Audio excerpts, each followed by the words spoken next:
ఎప్పుడూ ఒకే రకంగా ఆనియన్ పకోడీ కాకుండా ఒక్కసారి ఇలా కాలీఫ్లవర్తో పకోడీని చేయండి. చాలా టేస్టీగా ఉంటుంది. ఇప్పుడు ఎలా చేయాలో ఈ వీడియోలో చూద్దాం రండి. ఒక ప్యాన్లో వాటర్లో సాల్ట్ వేసి హీట్ చేసుకొని కట్ చేసి పెట్టుకున్న కాలీఫ్లవర్ ముక్కల్ని వేసుకొని ఒక 5 మినిట్స్ పాటు అలాగే ఉడికించుకోవాలి.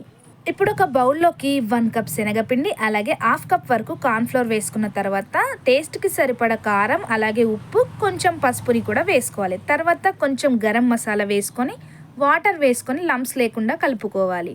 బాగా మిక్స్ చేసుకున్న తర్వాత మనం ముందుగానే వేడి నీటిలో ఉడికించి పెట్టుకున్న కాలీఫ్లవర్ ముక్కల్ని కూడా ఈ మిక్స్చర్లో యాడ్ చేసుకొని మిక్స్ చేసుకోవాలి. పిండి అంతా కాలీఫ్లవర్ ముక్కలకి పట్టేంత వరకు బాగా మిక్స్ చేసుకొని ఒక 10 మినిట్స్ వరకు అలా పక్కన పెట్టేసుకోవాలి. కార్న్ఫ్లవర్ వేసుకున్నాం కాబట్టి మనకి పైన క్రిస్పీగా లోపల సాఫ్ట్గా చాలా టేస్టీగా వస్తుంది.